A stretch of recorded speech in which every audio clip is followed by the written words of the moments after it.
इस्लाम के मानने वाले मुसलमान, उनका पूरी दुनिया में एक एजेंडा चल रहा है। उस एजेंडा जो एक हदीस का हिस्सा है, उसका नाम है ग़ज़वा-ए हिंद। जब तक भारत की धरती पे इस्लाम का झंडा नहीं फहर जाता, तब तक इस्लाम मुकम्मल नहीं होता। यह उसकी परिभाषा है। उस ग़ज़वा-ए हिंद का अगर कोई रास्ता था जहां से आतंकवाद चल के बिहार जा रहा था, गुजरात आ रहा था, कोयंबटूर जा रहा था, उस जगह का नाम है जम्मू। लिहाजा धाराएं हटने की चिंता नहीं है। अगर इस सरकार के बारे में आप मुझसे कहें कि एक लाइन में मैं ये कहूं कि हुआ क्या है 5 अगस्त को, तो मैं सिर्फ इतना ही कह सकता हूं कि 1000 साल में पहली बार एक हिंदू राजा ने अगर भारत की धरती के ऊपर किसी इस्लामिक राज्य को और इस्लामिक सोच को कुचला है, उसका नाम है नरेंद्र मोदी और अमित शाह।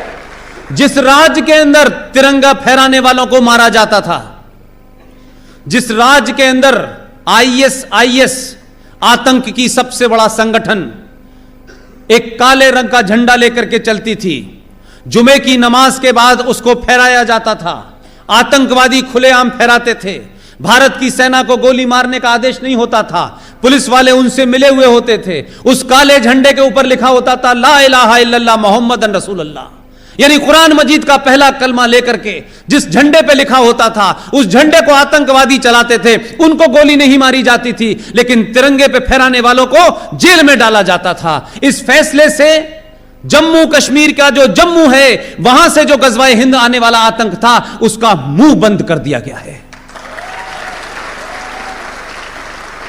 और वो ताकतें जो भारत की दिल्ली सरकार को बौना समझती थी और कहती थी जम्मू कश्मीर का झंडा हम लगाएंगे, ये हमारी शान है, वो कह रही थी कि तिरंगे को कंधा देने वाला नहीं मिलेगा। अब वो ये कह रही है कि 4 लोग चाहिए मुझे कि घर से बाहर ले चलें। कुछ फैसले दूरगामी होते हैं, कुछ फैसले तत्कालिक होते हैं। मैं कह रहा हूं कि भारत के इतिहास में कुछ फैसले लिखे जाएंगे। तब इस राजा का नाम आएगा कि एक हिंदू राजा हुआ करता था सिंध का, जिसका नाम था ताहिर सेन। और यह बात मैं इसलिए बार बार कहता हूं कि गुजरात के लोग इस मामले में चौकन्ने हैं, सतर्क हैं। और आप सोइए मत, आपने देश को जगाया है। आपसे जो गलती 1947 में हुई थी, उसका प्रायश्चित आपने 2014 और 19 में किया है। और आप बीमारी को बीमारी समझते हैं, उसे सेकुलरिज्म नहीं समझते। आप इस चक्कर में नहीं है लोग क्या कहेंगे, आप यह कहते हैं इतिहास क्या कहेगा। लिहाजा कुछ लोगों को डायरेक्ट एक्शन करने का बहुत शौक था, मुझे नहीं मालूम आपको पता है कि नहीं पता है। 14 अगस्त 1946 को भारत की धरती पर यूनाइटेड बंगाल के ऊपर एक मुसलमान चीफ मिनिस्टर सोहरावर्दी ने डायरेक्ट एक्शन किया। उस डायरेक्ट एक्शन में उस वक्त के यूनाइटेड बंगाल के अंदर सारी पुलिस को छुट्टी दे दी गई 3 दिन की। एक तरफा हजारों हिंदुओं को मारा गया। मैं नहीं जानता 2002 में डायरेक्ट एक्शन हुआ था क्या।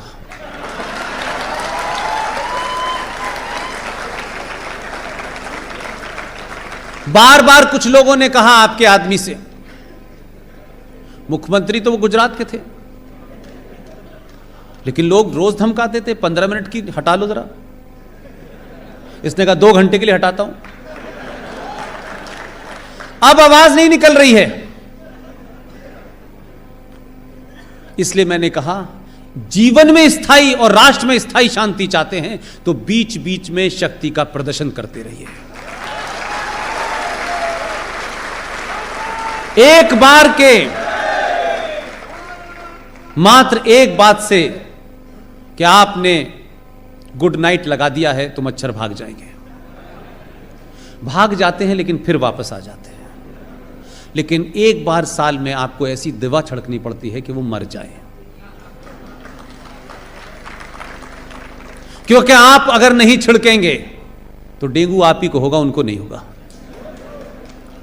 तो आप अपनी ताकत का मुजाहिरा करते रहिए। आपको कोई हथियार उठाने की आवश्यकता नहीं है। अभी तो सिर्फ 2 बार बटन दबा है। यह बटन अगले 500 साल तक बटना चाहिए।